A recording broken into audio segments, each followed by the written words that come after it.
بسم اللہ الرحمن الرحیم۔ السلام علیکم ورحمۃ اللہ وبرکاتہ۔ معزز ناظرین و سامعین کرام، آج ہم آپ کے سامنے ایک ہندو نوجوان کے قبول اسلام کا ایمان افروز واقعہ لے کر حاضر ہوئے ہیں۔ معزز ناظرین و سامعین کرام، ایک صاحب اپنا واقعہ خود بیان کرتے ہیں کہ میں 1922 میں ضلع جہلم کے ایک دور افتادہ گاؤں میانی میں ایک ہندو خاندان میں پیدا ہوا۔ والدین نے میرا نام کرشن لال تجویز کیا۔ میرے خاندان کے تمام افراد سناتن دھرمی عقائد کے مالک تھے اور شروع میں میرا میلان طبع بھی انہی عقائد و نظریات کی طرف تھا، لیکن جب 8ویں جماعت میں پہنچا تو میرا رجحان خود بخود دین اسلام کی طرف ہونے لگا۔ اسی اثناء میں بھوچال کلاں ضلع جہلم کے ایک عالم دین مولانا عبدالرؤف صاحب سے میری ملاقات ہوئی۔ انہوں نے متعدد نشستوں میں مجھ پر اسلام کی حقانیت واضح کی۔ میں ان کے مواعظ سے بہت متاثر ہوا، لیکن میں ابھی بچپن کی منزل کا ہی راہی تھا، اس لیے اپنے آبائی مذہب، اپنے خاندان، اپنے بہن بھائیوں، اپنے والدین اور گھر بار کو چھوڑنے کا خیال بھی میرے ننھے سے دل میں قیامت خیز زلزلہ برپا کر دیتا تھا۔ میرا معصوم سا ذہن ایسی سوچ سے لرز جاتا، جب بھی مجھے اسلام قبول کرنے کا خیال آتا دل میں ماں اور بھائیوں کی محبت کا بہاؤ تیز ہو جاتا تھا۔ بچپن کی ناتجربہ کاری اور ناپختگی میرے آڑے آ جاتی اور میں کسی حتمی فیصلہ پر نہ پہنچ پاتا۔ 1 مارچ 1938 کی سہانی اور مبارک رات میں نے ایک خواب دیکھا کہ مکہ معظمہ میں بیت اللہ کے عین سامنے کھڑا ہوں۔ سید الاولین والآخرین محمد الرسول اللہ صلی اللہ علیہ وسلم فداہ روحی ابی و امی دیوار کعبہ سے تکیہ لگائے میرے سامنے جلا افروز ہیں اور ارد گرد صحابہ کرام رضوان اللہ علیہم اجمعین تشریف فرما ہیں۔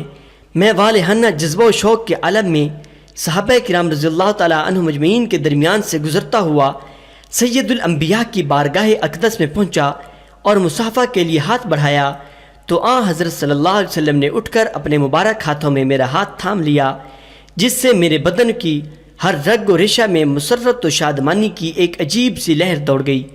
فرمایا، کہو کیسے آئے ہو؟ میں نے عرض کیا، مشرف با اسلام ہونے کے لیے آیا ہوں۔ یہ سن کر آپ علیہ الصلوۃ والسلام کا پر انوار چہرہ مسرت سے چمک اٹھا۔ میرا ہاتھ اپنے مقدس ہاتھوں میں تھام کر آپ علیہ الصلوۃ والسلام نے کچھ پڑھا جسے میں اس وقت سمجھ نہیں سکا۔ پھر فرمایا، اب تم دولت اسلام سے باخبر ہو گئے ہو۔ حسب معمول صبح آنکھ کھلی تو میرا ننھا سا دل خوشی کے جذبات سے معمور تھا۔ جب والدہ محترمہ کے پاس بیٹھ کر کھانا کھانے لگا تو انہوں نے مجھ سے خلاف معمول اس قدر خوش نظر آنے کی وجہ پوچھی تو میں اس بات کو ٹال گیا۔ اسکول کے اوقات میں مولانا عبدالرؤف صاحب سے مل کر انہیں جب رات کا پر لطف خواب سنایا تو انہوں نے فرمایا، روزانہ سوتے وقت اللہ تعالیٰ سے ہدایت کی دعا کیا کرو۔ 3 مارچ 1938 کو جمعرات کا دن تھا۔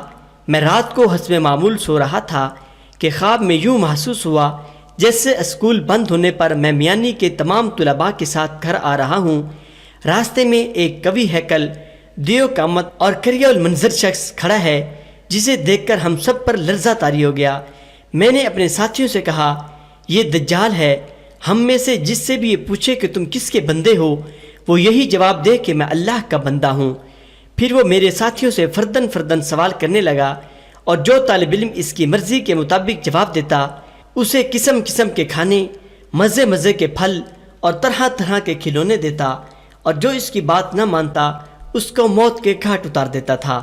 آخر میں جب میری باری آئی تو اس نے پوچھا، کس کے بندے ہو؟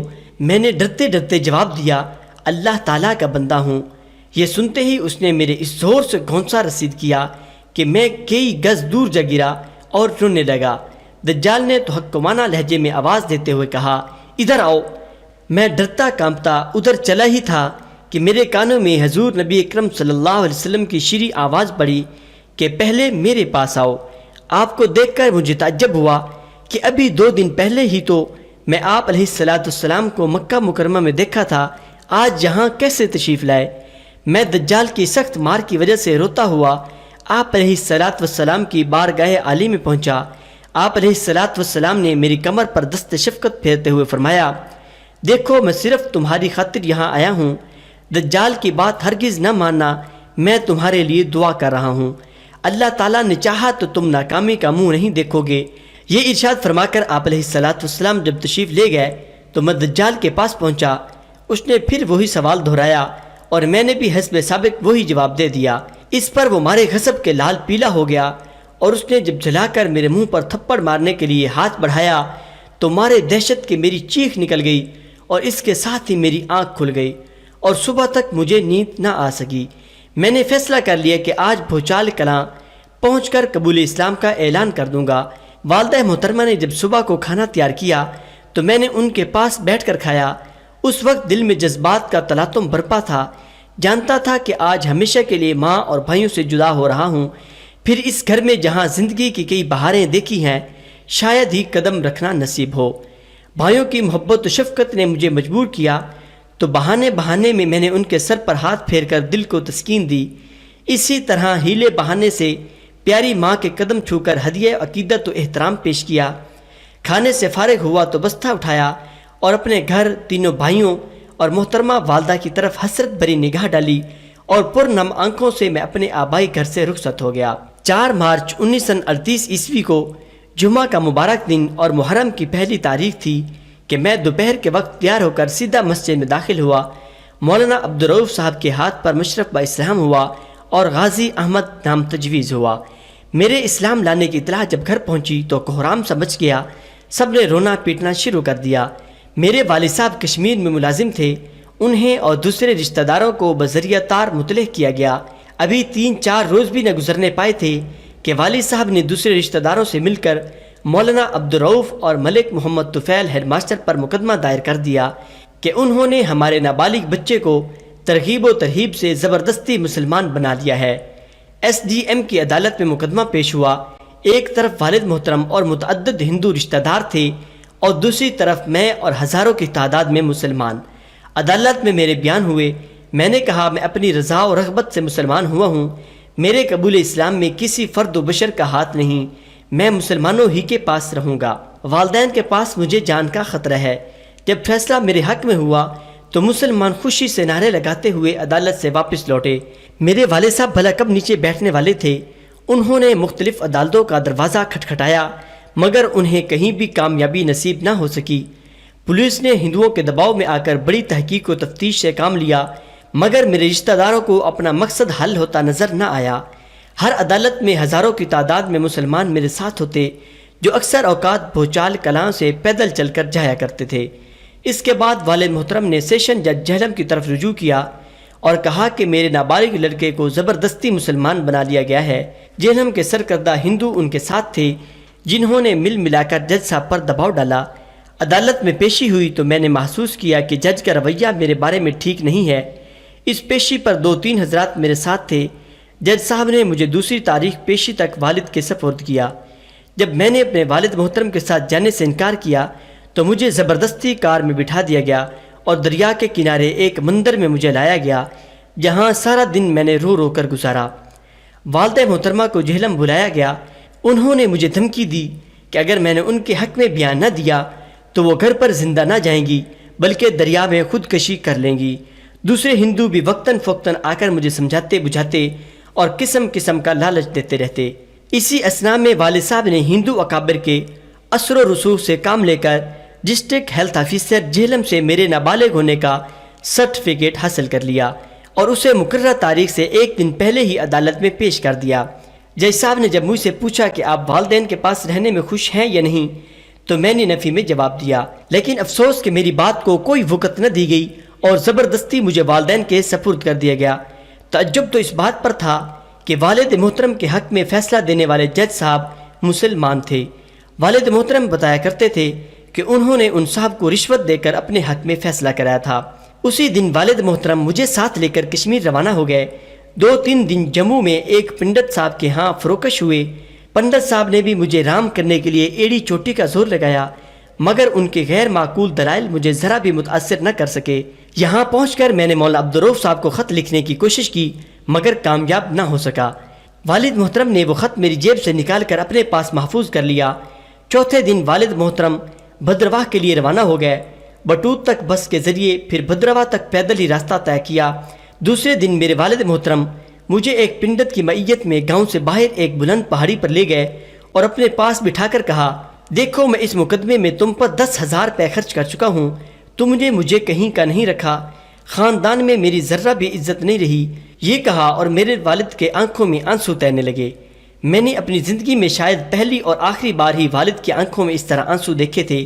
میرا دل پسیج گیا، مگر معاً مجھے رحمت خداوندی نے سہارا دیا اور حضور نبی اکرم صلی اللہ علیہ وسلم کے زیارت کے وہ تمام حالات میری آنکھوں کے سامنے پھرنے لگے۔ میں نے اپنے والد محترم کی خدمت میں عرض کیا کہ مجھے آپ کی پریشانیوں اور تکالیف کا احساس ہے، آپ نے میرے لیے بہت کچھ کیا، مگر میں دل کے ہاتھوں مجبور ہوں، میرا دل ترک اسلام کا تصور بھی نہیں کر سکتا۔ اگر آپ مجھے اسلام پر قائم رہنے کی اجازت مرحمت فرما دیں تو تمام عمر آپ کی غلامی میں سر بسر کر دوں گا۔ والد نے یہ سنتے ہی چھڑی ہاتھ میں لے کر مجھے پیٹنا شروع کر دیا اور اتنا پیٹا کہ بدن سے خون بہہ کر سارے کپڑے خون آلود ہو گئے۔ اس پر بھی والد محترم کو رحم نہ آیا اور نہ ان کے ہاتھ کی حرکت میں کمی آئی۔ میں اد مرا ہو کر بھی پڑا ٹھوکریں کھاتا رہا۔ آخر جب دل کا غبار اچھی طرح نکال چکے تو پنڈت سے مخاطب ہو کر کہنے لگے، کیوں نہ میں اسے دریا میں دھکیل دوں، شاید اسی طرح کلنک کا یہ ٹکا میرے ماتھے سے اتر جائے۔ پہاڑی کی دامن میں بفرتا ہوا دریا میرے سامنے تھا۔ اپنی موت کے خوف سے میں لرز گیا، مگر اللہ تعالیٰ کا لاکھ لاکھ شکر ہے کہ اس نے میرے پائے ثبات میں لغزش نہ آنے دی، اور میرے دل میں یہ خیال بار بار ابھرنے لگا کہ اگر والد مکرم نے مجھے دریا میں پھینکا، میں اپنے پیارے نبی صلی اللہ علیہ وسلم کی بارگاہ اقدس میں حاضر ہو کر عرض کروں گا، میرے آقا، آپ نے مجھے اسلام کی جو دولت بخشی تھی میں اس کو صحیح و سالم لے کر حاضر ہو گیا ہوں۔ پنڈت صاحب جو ہمارے خوف کے کانپ رہے تھے، والد محترم سے کہا، بچہ ہے، بڑا ہو کر سنبھل جائے گا، آپ کوئی سخت اقدام نہ کریں۔ والد صاحب نے اس کی بات مان لی اور مجھے ساتھ لے کر چپ چپ گھر گرا لی۔ گھر پہنچ کر والد نے خود میری مرہم پٹی کی، چھڑی کی مار اور بوٹوں کی ان گنت ٹھوکروں سے جسم کا رواں رواں زخمی تھا، حتیٰ کہ ناک، منہ اور آنکھیں تک متورم تھیں۔ تقریباً ہفتہ بھر بستر ہی پر دراز رہا۔ پھر والد محترم نے مجھے بھدروا ہائی اسکول میں داخل کرا دیا۔ میں ہندو لڑکوں کی نگرانی میں روز اسکول آنے جانے لگا۔ مسلمان طلباء کو میرے ساتھ بات کرنے کی اجازت نہ تھی۔ ہندو لڑکے ہی نہیں، ہندو اساتذہ بھی مجھے نفرت کی نگاہ سے دیکھتے تھے۔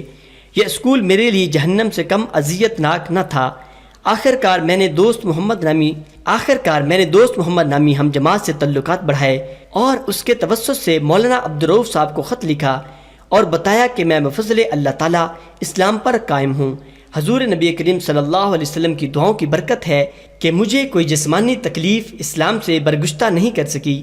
مولانا نے خط ملتے ہی قصبے کے سارے لوگوں کو جمع کر کے ان سے پوچھا کہ کوئی ہے جو جان پر کھیل کر ایک مسلمان کو کافروں کے عذاب سے چھٹکارا دلائے۔ اس پر ایک غریب لیکن جذبہ شہادت سے سرشار شخص اٹھا اور اس نے اس خدمت کے لیے اپنے آپ کو پیش کیا۔ اس کا نام جان محمد تھا۔ جان محمد صاحب اسکول کے اوقات ہی میں بھدرواہ پہنچ گئے اور دوست محمد کی وساطت سے جب مجھے ان کی آمد کا پتہ چلا تو میں تفریح کے بعد روتا ہوا اپنے ماسٹر صاحب کی خدمت میں پہنچا اور کہا، میرے پیٹ میں سخت درد ہے، مجھے چھٹی عنایت فرمائی جائے۔ ماسٹر صاحب نے چھٹی دے دی۔ میں نے بستہ اٹھایا، چھپتا چھپاتا آنکھ بچاتا ہوا اسکول سے نکل گیا۔ جان محمد صاحب نے ایک مسلمان رہبر کو ساتھ لیا اور ہم بھدرواہ سے بھاگ نکلے۔ راتوں رات سفر کرتے ہوئے ریاست کشمیر سے نکل کر ریاست چمبا کی حدود میں داخل ہو گئے۔ پھر مسلمان رہبر واپس ہو گیا اور ہم دونوں تقریباً 60 میل سفر طے کر کے دوسرے دن صبح ڈلہوزی پہنچے۔ تھکان سے میرا برا حال تھا، کپڑے میلے اور پاؤں متورم تھے۔ شام کو براستہ پٹھان کوٹ جب امرتسر پہنچے تو میں نے اپنا آبائی لباس اتار کر دوسرے کپڑے پہنے اور امرتسر سے کھیوڑا کی راہ پوچال کلاں پہنچ گئے۔ بس اسٹینڈ پر لوگوں کا ایک ہجوم پذیرائی کے لیے موجود تھا۔ والد کو جب میرے فرار کا علم ہوا تو انہوں نے تمام راستوں کی ناکہ بندی کرنے کے لیے تانے دلا دیں، لیکن جس راستے کو ہم نے اختیار کیا تھا وہ والد صاحب کے علم میں بھی نہ تھا، اس لیے ہم بچ نکلے۔ چند روز بعد والدہ صاحبہ سے ملاقات ہوئی۔ انہوں نے اشک بار ہو کر فرمایا، بیٹا ہمیں اس قدر ذلیل ہی کرنا تھا تو پہلے ہی بتا دیا ہوتا تاکہ خرچ کرنے سے تو بچ جاتے۔ میں نے عرض کیا، اماں جی، میں نے آپ سے پہلے ہی کہہ دیا تھا کہ میں اسلام کو ترک کرنے پر کسی بھی صورت بھی آمادہ نہیں ہو سکتا، آپ میرے لیے کچھ نہ کریں۔ ہاں ویسے میں آپ کا غلام ہوں، آپ کی ہر خدمت میرے لیے سعادت کا موجب ہے۔ مجھے آپ کے وہ احسانات یاد ہیں جب بھی میرے خاندان والوں نے مجھے ختم کرنے کی کوئی سازش کی تو آپ نے مجھے اس سے پہلے ہی مطلع کر دیا۔ اللہ تعالیٰ آپ کو خوش رکھے۔ میں نے والدہ صاحبہ سے صلح کر لی تھی اور اکثر والدہ محترمہ کی خدمت میں حاضر ہوتا رہتا، مگر والد محترم کو میں نے 6 سال بعد دیکھا تھا۔ راستے میں اچانک آمنا سامنا ہو گیا، مگر وہ بغیر توجہ دیے ہوئے میرے پاس سے گزر گئے۔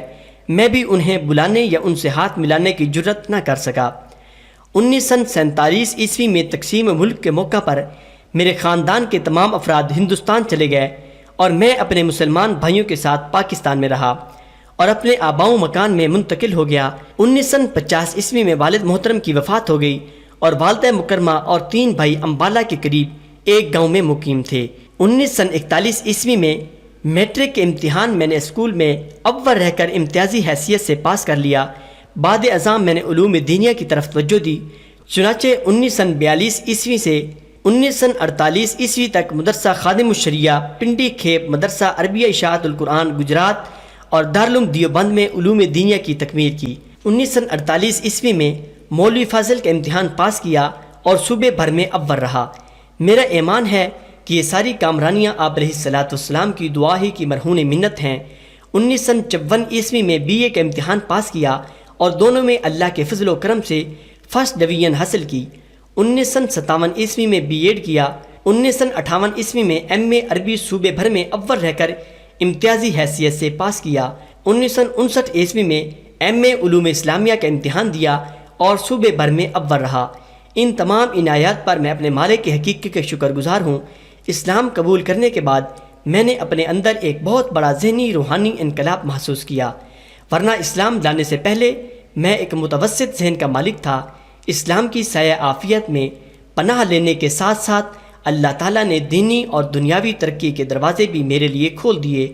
اور دوسری بات جو میں نے اپنی علمی زندگی میں محسوس کی وہ نبی اکرم صلی اللہ علیہ وسلم کی دعا کا اثر ہے کہ مجھے آج تک کسی امر میں ناکامی کا سامنا نہیں ہوا، اور آپ علیہ الصلاۃ والسلام کی دعا ہی میری زندگی کا سب سے قیمتی سرمایہ ہے، اور انشاءاللہ قیامت کے دن یہی دعا میری نجات کا باعث ہوگی۔ آمین ثم آمین۔ معزز ناظرین و سامعین کرام، بے شک ایمان کی حلاوت کا اپنا ہی ایک مزہ ہے، اور جب ایک مسلمان اس پر ڈٹ جائے تو یقیناً اللہ کی مدد بھی آتی ہے۔ اللہ تعالی ہم سب کو اس واقعہ سے سبق حاصل کر کے ایمان پر استقامت سے جمے رہنے کی توفیق عطا فرمائے۔ آمین یا رب العالمین۔